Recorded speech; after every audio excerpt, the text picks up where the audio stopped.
जुड़ी हैं। मेरे इस तरफ में रेणुका अस्थाना है जो कथाकार हैं और इस कार्यक्रम में भाग लेने के लिए राजस्थान से आई हैं। और बिमला जी के ठीक उस तरफ में मीनाक्षी सांगानेरिया हैं जो हमारे यहाँ सह संपादक हैं। मैं इस प्रेस कॉन्फ्रेंस की शुरुआत करते हुए मीनाक्षी को कहूँगा कि आप की व्यवस्था संभालिए, जहाँ जरूरत हो हम आपको बुला रहे हैं। उनका नाम बिमला बोता।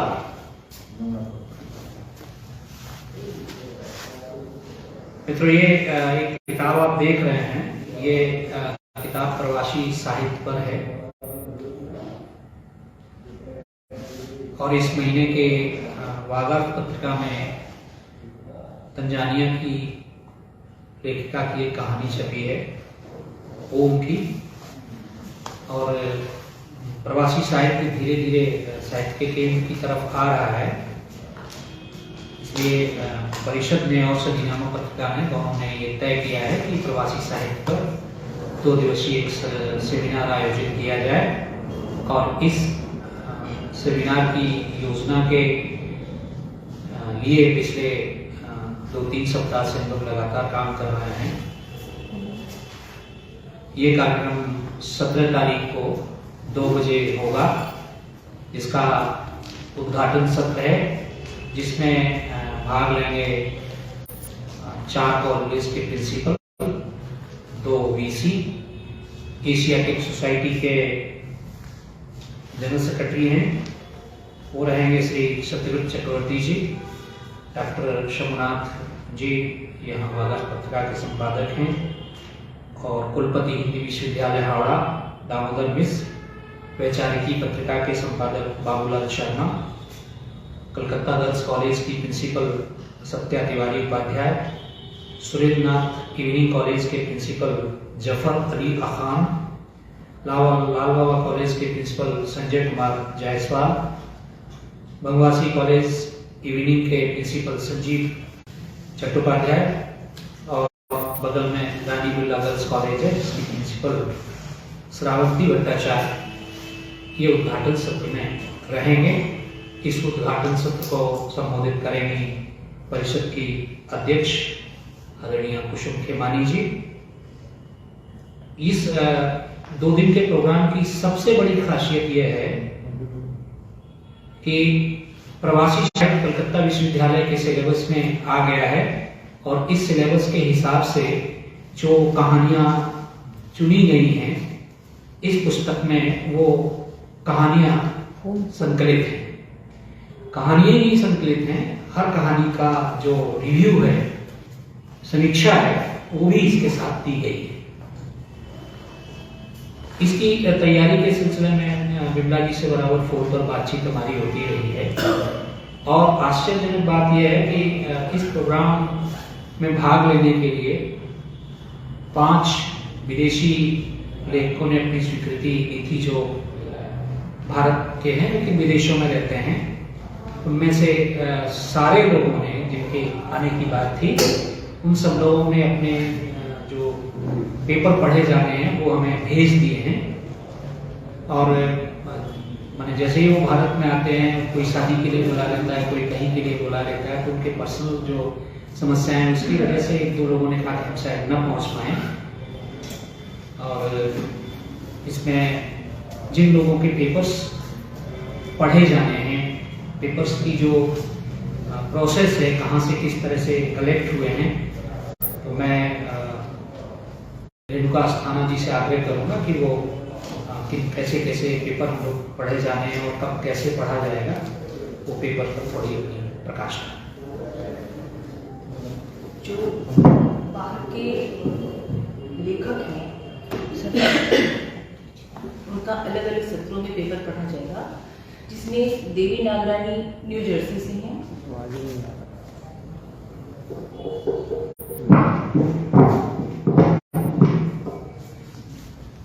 कार्यक्रम के दूसरे दिन हर सत्र में पेपर पढ़े जाएंगे, कुछ बाहर के साहित्यकारों के और कुछ हमारे साहित्यकारों के।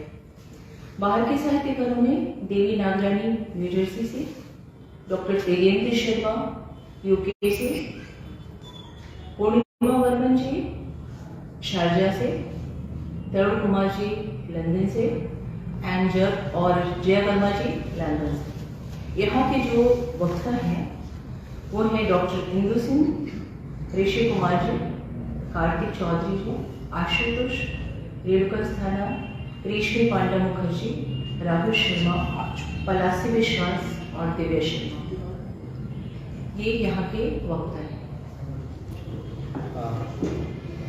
धन्यवाद रेणुका जी। मैं जो इस कार्यक्रम की मुख्य भूमिका में है, जिनको सारी योजना जिनके हिसाब से लोग चल रहे हैं, मैं विमला जी से आग्रह करूंगा कि वो कार्यक्रम पर प्रकाश डालें। आप सभी को मेरा नमस्कार।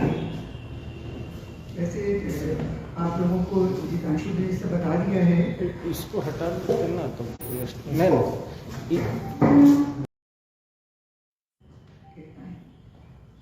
विमला जी को बहुत बहुत धन्यवाद कि परिषद की तरफ से वो उपस्थित भी हैं और उन्होंने अपनी बात मजबूती से कही कि ये प्रोग्राम की क्या रूपरेखा है। ये प्रोग्राम हम की जो खासियत है वो ये है कि हम पहले दिन उद्घाटन सत्र के थोड़ा पहले और बाद में एक रचना संवाद सत्र है, जिसमें हम प्रवासी रचनाओं को अपने श्रोताओं तक पहुंचाएंगे। इसके बाद जो उद्घाटन सत्र के बाद में जो लोग वहां रहेंगे, जो अपनी रचना के माध्यम से संवाद करना चाहेंगे, ये ओपन होगा मंच एक तरह से। और इसके लिए हमने बहुत सारे लोगों की एक टीम बनाई है। मैं एक बार उस टीम का नाम पढ़ देना चाह रहा हूँ। ये रचना संवाद के संयोजक हैं तेजेंद्र शर्मा है लंदन से, रचना शरण, आनंद गुप्ता, संदीप गुप्ता, मीनाक्षी शाहनेरिया, रेणुका अस्थाना, श्री मोहन तिवारी, आफ्ताब अहमद खान, नीतू सिंह भदौरिया, रश्मि भारती, राहुल शर्मा, जगमोहन सिंह खोखर, रमेश कुमार शर्मा और डॉक्टर कमलेश जैन। ये बहुभाषिक होगा, जैसा कि आपने खोखर जी के नाम से सुना। नाम आफ्ताब अहमद खान का नाम है। तो इसमें मंगला के, हिंदी के, उर्दू की जो रचनाएं होंगी वो श्रोताओं के साथ साझी की जाएंगी। 18 तारीख का जो हमारा प्रोग्राम है वो प्रोग्राम 5 सत्रों में है। हर सत्र का एक अध्यक्ष है। मैं नाम पढ़ देना चाहता हूं कि पहले सत्र के जो अध्यक्ष हैं वो डॉक्टर संजय कुमार जायसवाल हैं। दूसरे सत्र के अध्यक्ष डॉक्टर सत्या तिवारी हैं। तीसरे की शोभा बंदोपाध्याय हैं, कुलपति शिक्षक प्रशिक्षण विद्यालय है। चौथे सत्र के अध्यक्ष राम प्रवेश रजक हैं, जो हिंदी विभाग के अध्यक्ष हैं कलकत्ता विश्वविद्यालय के। और 5वें सत्र के अध्यक्ष हैं राकेश पांडे, जिन्होंने सबसे पहले ये कॉन्सेप्ट भारत में लाए। इसका पत्रिका का नाम है, उनकी पत्रिका है प्रवासी साहित्य। और अच्छी बात यह है, आपको ये जानते हुए और सूचना देते हुए मुझे भी बहुत हर्ष हो रहा है कि इस आयोजन में हिंदी विश्वविद्यालय शामिल है, अंबेडकर विश्वविद्यालय शामिल है, कलकत्ते के 5 कॉलेज के प्रिंसिपल प्रेजेंट हैं, बाकी लोग भी हैं। इसके अलावा प्रेसिडेंसी से भी हैं, बारासात यूनिवर्सिटी से भी प्रोफेसर्स हैं। तो हमने ये कोशिश की है कि कलकत्ते और उसके आसपास में, जो कि ऑफलाइन हो रहा है, ज़्यादा से ज़्यादा एकेडमिक्स और बच्चों को हम इसमें इन्वॉल्व करें। मैं मीनाक्षी जी से आग्रह करता हूँ कि वे वहीं से बताएं कि जो चीज़ें छूट गई हों या आखिरी दिन क्या क्या है, लास्ट वाले दिन, उसको थोड़ा पेपर ले लीजिए। छोड़ गया जो वहाँ बैठे इस पर यहीं से कर दीजिए। वैसे तो सर ने सारा नाम ही ले दिए हैं कि सारे सत्र हैं, लेकिन सत्र में जैसे प्रवासी साहित्यकारों के नाम नहीं लिए गए। प्रवासी साहित्यकारों में है तेजेंद्र शर्मा इंग्लैंड से, पूर्णिमा बर्मन शारजाह से, संयुक्त अरब अमीरात से, जय वर्मा यूके से, देवी नागरानी अमेरिका से, तरुण कुमार है लंदन के सांस्कृतिक सचिव पूर्व। तो ये 5 जन के हमारे पास। और एक दिन रात को उसको पता चलता है कि उसके भतीजे वगैरह सब लोग मिल करके उसी की हत्या में जुटे और वो बहुत दुखी होकर उसी रात निकल जाता है। ऐसी बहुत सारी कहानियां हैं ऑनलाइन मिलेगी। हम लोग ये खोज रहे हैं प्रवासी साहित्य में भारती का पहले दिन की थीम, और इसीलिए हम लोगों ने प्रिंसिपल्स को बुलाया। उनकी रूपरेखा बहुत साफ है। पूरे दिन हम लोग 18 तारीख को प्रवासी साहित्य में भारतीयता पर पूरे दिन का सेमिनार है अलग अलग सत्रों में, और इन प्रिंसिपल्स को हम लोग इसलिए बुला रहे हैं कि इनके यहाँ ये पेपर्स पढ़ाए जाते हैं। वो पढ़ाने नहीं जाते, वो हिंदी डिपार्टमेंट्स में जाते हैं, लेकिन बूस्ट भाई डिपार्टमेंट की तरफ से हिंदी डिपार्टमेंट पढ़ाया जा रहा है। उनके प्रिंसिपल्स को हम लोग इसलिए बुला रहे हैं, इसीलिए हम लोग एशियाटिक सोसाइटी से लोगों को ले आए हैं। इसीलिए हम लोग यही पेपर थोड़ा सा और कहानियाँ दूसरे विश्वविद्यालयों में पढ़ाई जाए, तो हम लोग कुलपति हैं, हिंदी विश्वविद्यालय के कुलपति हैं हावड़ा में, उनको बुला रहे हैं, बारासात से बुला रहे हैं। तो हमारी थीम ये है कि पहले दिन हम लोग एक ग्राउंड वर्क तैयार करेंगे, लोगों को बताएंगे कि हम इस विषय पर सेमिनार कर रहे हैं, प्रिंसिपल्स को बताएंगे, जो लोग आएंगे उनके रचना संवाद से बात करेंगे, और दूसरे दिन पूरे दिन हम लोग प्रवासी साहित्य पर बात करेंगे। जैसा मैंने बताया कि अवधारणा पर बात करेंगे, साहित्य का इसमें आप लोग इसको जो विश्वविद्यालय के जो लड़के लोग हैं उनको भी आमंत्रित। हाँ, एक इसमें दूसरे दिन और पहले दिन विश्वविद्यालय के जो बच्चे हैं उनको भी आमंत्रित कर रहे हैं चारों विश्वविद्यालयों के। इसके अलावा जिन कॉलेजेस में ये पेपर पढ़ाया जा रहा है या जहाँ पढ़ाने की उम्मीद है, वहां तक के बच्चों को हम लोग कह रहे हैं कि आप आइए, ये आपकी एक तरह से बड़ी क्लास हो जाएगी। इसी पर कलकत्ता विश्वविद्यालय से रिसर्च हो रही है। रिसर्च स्कॉलर्स जो हैं हमने उनको बुलाया, उनको हम लोग पेपर भी पढ़वा रहे हैं, क्योंकि हमने इस पूरे आयोजन की जो फॉर्मेट है उसको एकदम ओपन किया है। इसमें एकदम नए लोग हैं, पुराने लोग हैं, गंभीर लोग हैं, ताकि सब लोग ओपनली बच्चों तक चीजें पहुंच जाए। कई बार इतना ज्यादा बोझिल हो जाता है कि जो बच्चे हैं वो उनके ऊपर से गुजरने लगता है, या जो बच्चे पेपर पढ़ना चाहते हैं। हमारे यहाँ जो पेपर आए हैं उनमें कुछ लोग ऐसे पेपर हैं जिनको शायद पहली या दूसरी बार पेपर पढ़ रहे हैं, लेकिन हम उन्हें कह रहे हैं कि नहीं आप पेपर पढ़िए। तो ये हमारी थीम है प्रवासी साहित्य में भारतीय। इसमें क्या तो ऐसा लगता है कि जो प्रवासी principals को- भारतीय जो है साहित्यकार हैं, विदेश से यहाँ पर आएंगे, यहाँ के बारे में जानेंगे, क्या आपको ऐसा लगता है कि विदेशों में भी भारतीय साहित्य का प्रभाव उसका कुछ अच्छा पड़ेगा? बिल्कुल। क्योंकि जो अलग अलग देशों की जो संस्कृति है, पूरे अकेले यूरोप में हर देश की अलग संस्कृति। एक देश दूसरे देश की भाषा नहीं बोलना चाहता, लेकिन हमारा देश बहुभाषिक देश है, बहुसांस्कृतिक देश है, बहुत धार्मिक देश है। इसलिए हमारी जो विविधताएं हैं, जैसे भारत में पंजाब पर एक कहानी है, तो पंजाब के जो लोग गए हैं, कनाडा गए हैं, अमेरिका गए हैं, वो साथ में अपनी संस्कृति लेकर गए हैं। आश्चर्यजनक बात यह है कि अपने देश के साथ जो चीजें हैं, सुविधाएं हैं, वो हमें भगवान की तरफ से मिली है। एक तरह से हमारी कोई नेशनलिटी इस तरह से नहीं है कि सबको एक ही तरह का बात बोलना है, एक ही तरह का पैंट पहनना है, एक ही तरह का खाना खाना, ऐसा नहीं। एक ही तरह की भाषा है, ऐसा नहीं। कोलकाता से बहुत सा अखबार हिंदी समाचार पत्र प्रकाशित होते हैं जी। और उस अखबार में संपादक हैं, इसके अलावा साहित्यकार भी बहुत हैं। तो साहित्य को, हिंदी साहित्य को आगे बढ़ाने में एक समाचार पत्र की भी भूमिका, बहुत बड़ी भूमिका है। क्या उन लोगों को आप आमंत्रित किए हैं? हाँ, उनको भी आमंत्रित भी किए हैं, और ज्यादा से ज्यादा मैटर उन्हें देना चाह रहे हैं। हमने ओपन से इसलिए रखा है कि पहले दिन हमारी थोड़े घंटा 1.5 घंटे का उद्घाटन सत्र होगा, उसके बाद बाकी समय हम लोग सिर्फ बातचीत करेंगे। ये ये दोनों सवाल के है। लिए विद्यार्थियों अच्छा, के लिए भी है और ये जो 2 दिन के लिए- सेमिनार आप रख रहे हैं, हिंदी में रख रहे हैं, और इसके अंदर में आमंत्रित किया सभी भाषाओं को भी हाँ, लोग सभी भाषा,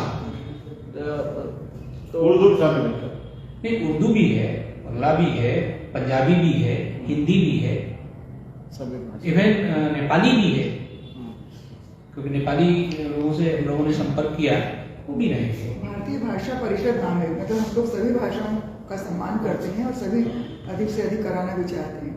यहाँ पुरस्कार भी दिए जाते हैं और सभी भारतीय भाषाओं को दिए जाते हैं। और मैं तो बार बार कहता हूँ, और सच भी है, कि सभी भारतीय भाषाएं राष्ट्रभाषाएं हैं, राष्ट्र की भाषाएं हैं। आत्मा एक है जी, सबकी बात एक ही है। सब राष्ट्रभाषाएं हैं, सारी भाषा जो भी हो।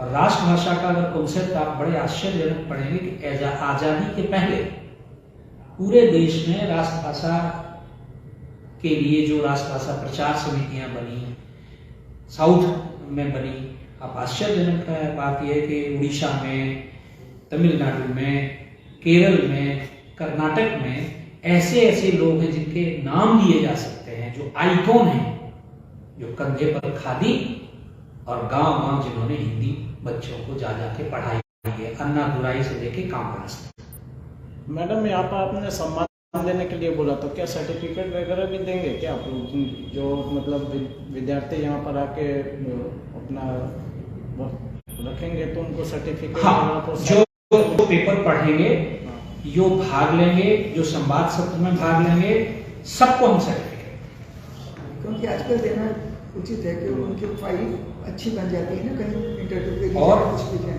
ये जो जिस तरह का कार्यक्रम है, इसमें जो आएंगे वो कुछ लेके ही जाएंगे। ये हम लोग, ये सारी टीम हमारी यही कोशिश कर रही है कि कैसे ज़्यादा से ज़्यादा लोगों को दें, सर्टिफिकेट दें। और हम लोग तो टेल एंडर है सदीनामा, जो मूल जो योजना है, जो चीज़ें हैं, जिस तरह हैं, वो बिमला जी हैं, कुसुम जी हैं, हम लोग तो बड़े सिपाही हैं, तो दौड़ रहे हैं। आज के युवा पीढ़ी में साहित्य के प्रति रुचि नहीं रह गई जी, ये आप मानते हैं, सभी लोग जानते हैं। आप युवा पीढ़ी को किस तरीके से साहित्य के प्रति आप झुका रहे हैं? देखिए,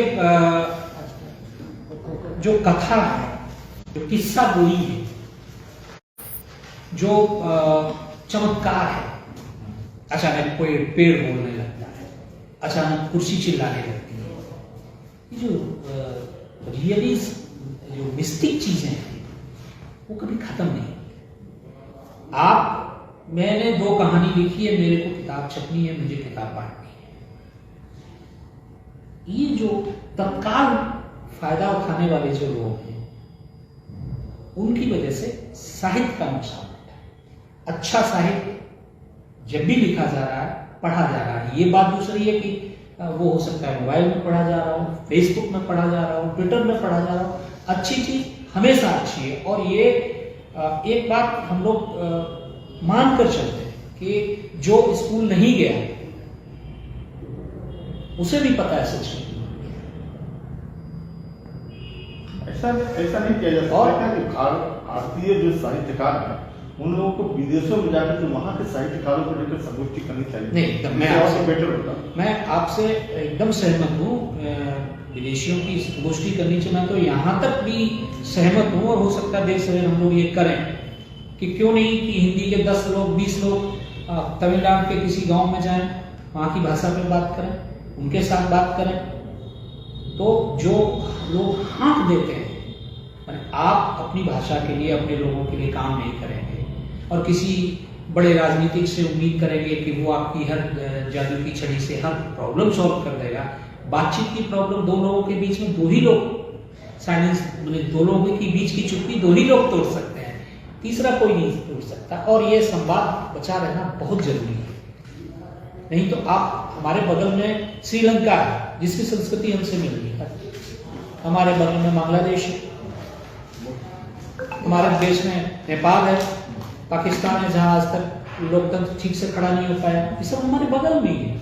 लेकिन आप, आश्चर्यजनक बात यह है कि पंजाब में किसी के फादर का जो डेथ होने से जो दुख है, नेपाल में जो दुख है, वो तो ही। तो हमें संस्कृति के साथ साथ जो मानवीय संवेदना है उनको बढ़ाने के लिए, बचाने के लिए, समझने के लिए आप जो कह रहे हैं संवाद बहुत जरूरी है। आपने जो बात कही उसके लिए आपका कोई सुझाव हो तो वो कर सकते हैं। हाँ, परिषद के ये तो नहीं है, ये तो एक आश्रम है, सबके लिए खुला है, सब काम करने के लिए ही है यहाँ। आप आगे हैं, आप यानी कुछ भी आपके पास कोई विचार हो तो हम करेंगे। और हम तो चाहते हैं, अभी हम लोग कर रहे हैं कि इसके सब स्टूडेंट्स को ही बुलाएंगे, इस तरह के कार्यक्रम भी कर रहे हैं। अलग अलग जैसे गालिब पे भी कर सकते हैं, दिनकर पे भी कर सकते हैं, बच्चे पे भी कर सकते हैं। इस तरह का भी महीने में कार्यक्रम करेंगे जिससे कि वो बच्चे आकर्षित हों। आपके पास कुछ सुझाव हो तो संवाद बना रहना बहुत जरूरी है। आप कुछ पूछेंगे तो देख रहा हूँ आप कुछ पूछना चाह रहे हैं। आप टूटी फूटी हिंदी में भी बोल सकते हैं, बंगला में बोलिए, उड़िया में बोलिए। देखिए हमारा का हिंदुस्तान में तो बहुत लैंग्वेज है। मैं बचपन में जो स्टेट से आया हूँ उसमें हम लोग का जो फर्स्ट लैंग्वेज था लैंग्वेज संस्कृत था। तो संस्कृत का अभी तो यूज ही नहीं हो रहा है, वो तो डेड ही हो गया एक तरह से। ये तो हमारा भारत का ही भाषा है ना। तो हम लोग हिंदी को जैसे देते हैं, मैं पिछले वाले प्रोग्राम में देखा था लिटरेचर में, हिंदी को बचाने के लिए उन लोग का जो प्रोग्राम हो रहा है, लेकिन वो 90% जो बात कर रहे हैं, जो जिन्होंने भी बड़ा बड़ा सब उर्दू यूज कर रहे हैं। तो हिंदी को बचाने के लिए हम उर्दू का सपोर्ट लेते हैं। तो हम क्यों उर्दू को आइसोलेटेड करेंगे हिंदी के साथ? मैं आपसे एकदम सहमत हूँ और मुझे लगता है कि ऐसा कोई लखन जी, ऐसा कोई सिस्टम नहीं है जो भाषा को झाड़ दे तो आधे शब्द इधर चले जाएं, आधे शब्द उधर जाएं। आप जब एक आदमी बड़ा होता है तो उसके साथ उसकी भाषा विकसित होती है। वो कहाँ से कौन सा शब्द उसमें हमें तो पता नहीं है, लेकिन ऐसी कोई नियम बन ही नहीं सकती। जब आप ये कहें कि साहब आप प्योर हिंदी बोलिए या प्योर उर्दू बोलिए, प्योर बांग्ला बोलिए, प्योर जैसा कुछ है ही नहीं। और प्योरता में आप अपने को टुकड़े में बांट दें।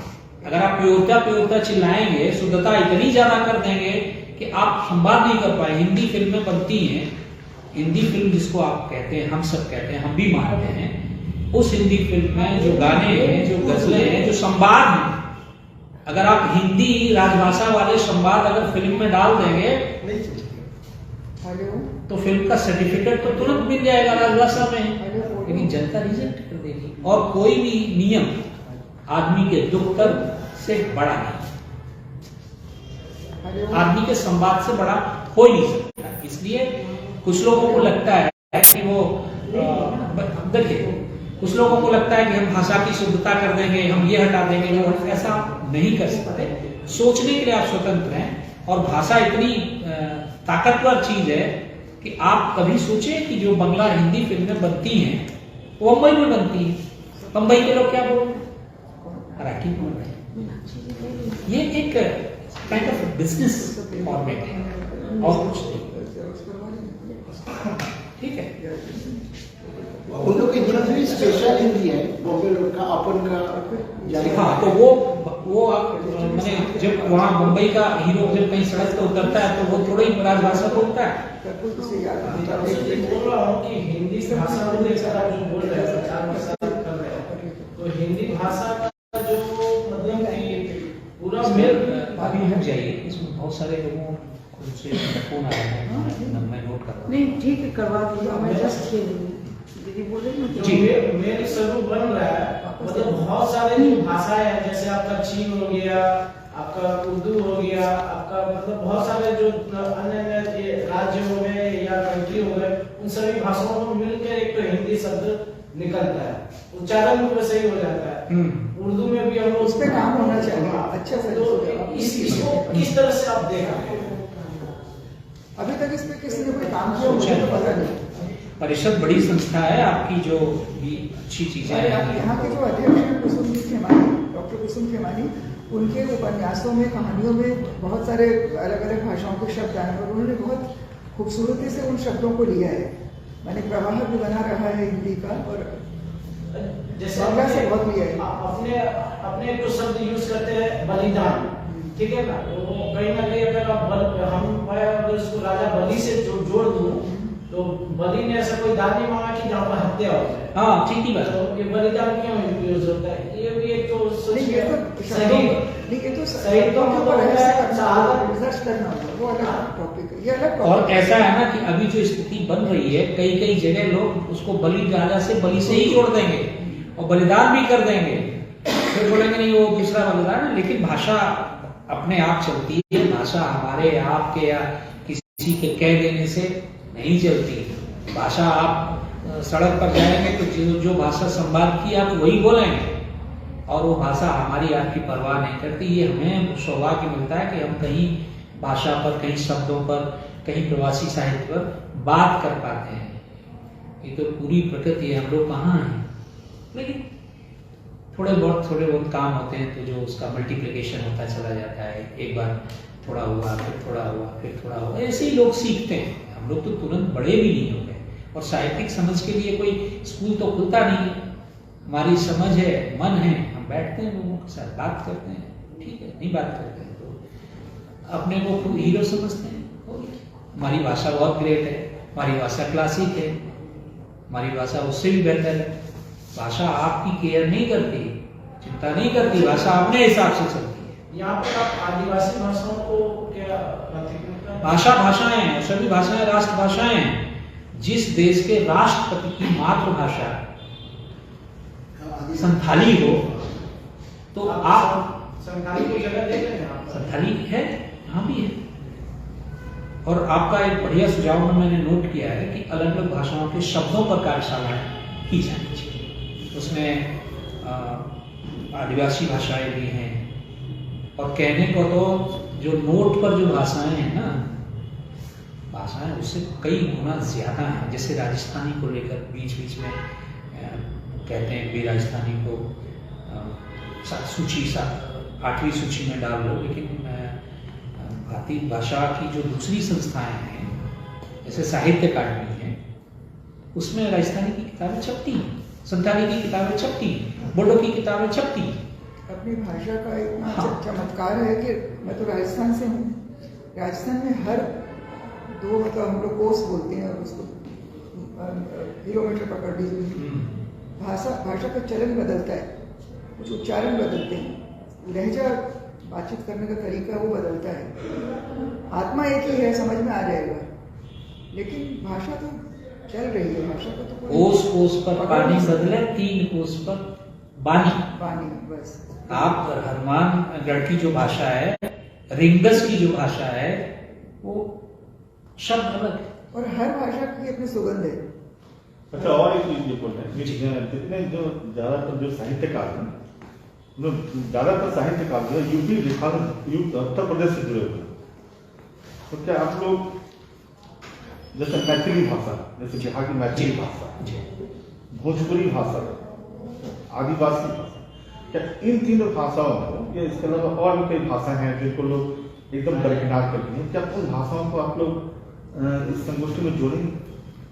नहीं, ये संगोष्ठी अभी हम लोग ये संगोष्ठी प्रवासी साहित्य को फोकस कर रहे हैं। प्रवासी साहित्य में वो साहित्यकार भी है जो पंजाब से हैं, वो साहित्यकार भी हैं जो यूपी से हैं, राजस्थान से हैं।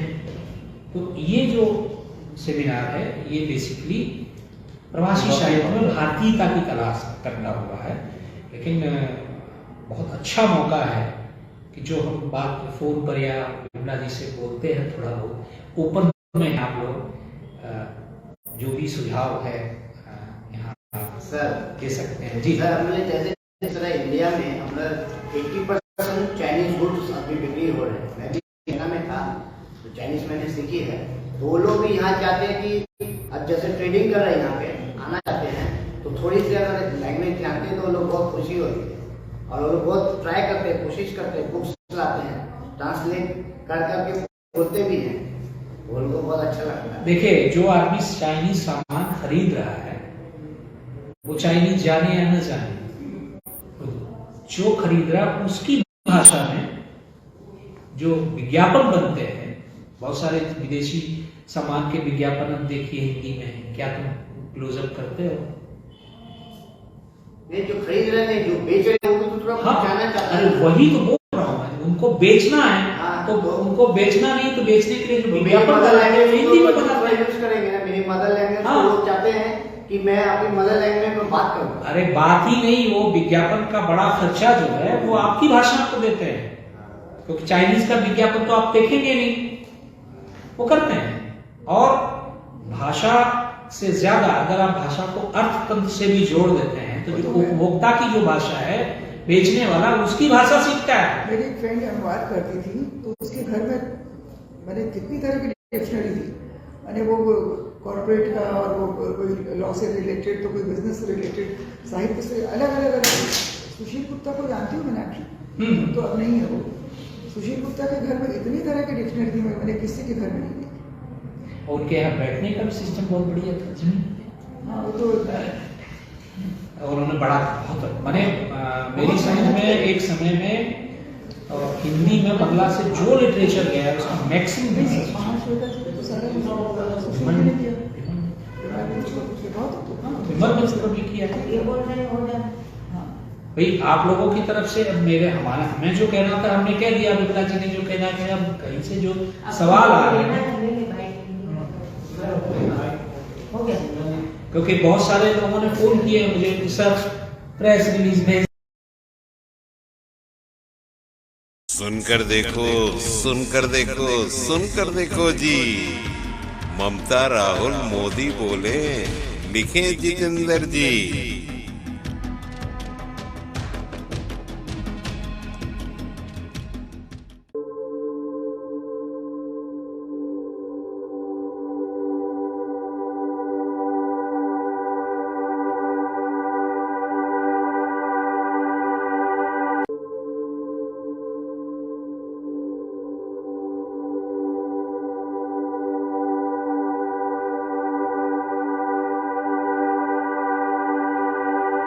घटनाक्रम जो खबर बन गया, जिसका सरोकार है सीधा, दायित्व हमारा आप करें वो दीदार। कार्यक्रम ऐसा जो देगा भरपूर जानकारी। देखें, सुने और पढ़ें सदीनामा रोजाना बुलेट, सदीनामा रोजाना बुलेटिन का संपादकीय विशेष। सब्सक्राइब करें, कमेंट्स करें, क्यूटी काटें और मेंबर बने यूट्यूब चैनल सदीनामा।